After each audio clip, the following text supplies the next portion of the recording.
Good morning all of you.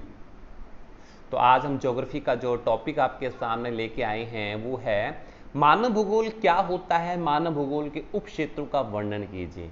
तो इसके अंदर मेन बात जो आपके सामने आ रही है वो यह है कि मानव भूगोल भूगोल की वह शाखा है जो भौतिक परिवेश की पृष्ठभूमि पृथ्वी तल पर फैली मानव निर्मित परिस्थितियों या लक्षणों का अध्ययन करती है। यानी कि भूगोल का अध्ययन करने का अर्थ है कि जो मनुष्य है उसके लक्षणों का अध्ययन करना, उसके बारे में अध्ययन करना मानव भूगोल कहलाता है। यानी कि पूरी तरह से मनुष्य के बारे में डिस्कस करना मानव भूगोल कहलाता है। इन मानवीय लक्षणों की रचना मनुष्य अपनी सुख सुविधा और विकास के लिए करता है। कोई गांव है, नगर है, कृषि है, कारखाने हैं, सड़कें हैं, पुल है, रेलें हैं, नहरें हैं, ये सारे के सारे मानवीय सिस्टम है।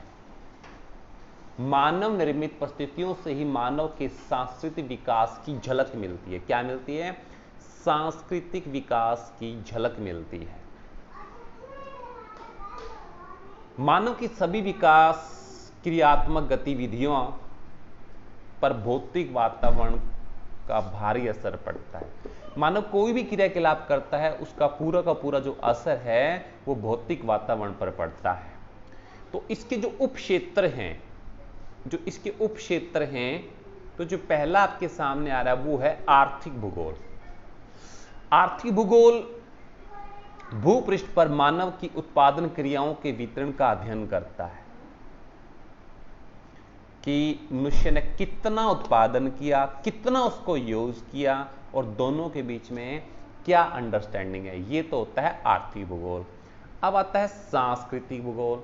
इसके अंदर यह देखा जाता है मनुष्य का आवास कैसा है, भोजन कैसा है, जीने का ढंग कैसा है, आचार विचार कैसे हैं, रहन सहन कैसा है, एजुकेशन कैसी है, भाषा कैसी है, सिक्योरिटी कैसी है, रिलीजन कैसा है, सामाजिक संस्थाएं कैसी है। अगर आपसे पूछा जाए आर्थिक भूगोल क्या होता है तो उसमें उत्पादन और वितरण के साधन हो गए। अगर आपसे पूछा जाए सांस्कृतिक भूगोल क्या होता है, इसके अंदर रहना, खाना, पीना, सोना, पहनना, भाषा, लैंग्वेज, शिक्षा, सुरक्षा सब कुछ आ जाता है। और थोड़ा और आगे बढ़ते हैं, सामाजिक भूगोल क्या होता है। इसके अंदर आप लिखोगे सामाजिक भूगोल में मानव का एकाकी रूप से अध्ययन न करते हुए विभिन्न मानव समूह और उसके पर्यावरण के बीच में क्या की जाती है, समीक्षा की जाती है। फोर्थ आ जाता है हमारे सामने जनसंख्या भूगोल। क्या आ जाता है? जनसंख्या भूगोल।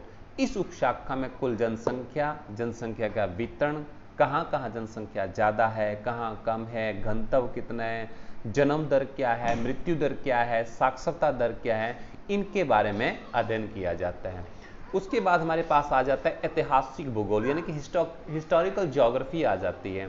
तो इसके अंदर हम बात करते हैं भू राजनीति, राजनीतिक व्यवस्था आदि विचारधाराओं का हम इसके अंदर वो करते हैं, अध्ययन करते हैं। इसके अतिरिक्त मानव भूगोल के अन्य उपक्षेत्रों में आवासीय भूगोल आ जाता है, नगरीय भूगोल आ जाता है, चिकित्सा भूगोल आ जाता है और संसाधन भूगोल, कृषि व आदि भूगोल सारे के सारे सम्मिलित हो जाते हैं।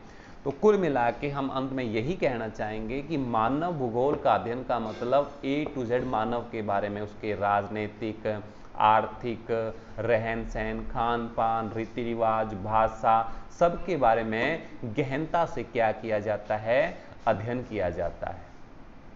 ये क्वेश्चन आपने अपनी नोटबुक में राइट करना है। धन्यवाद।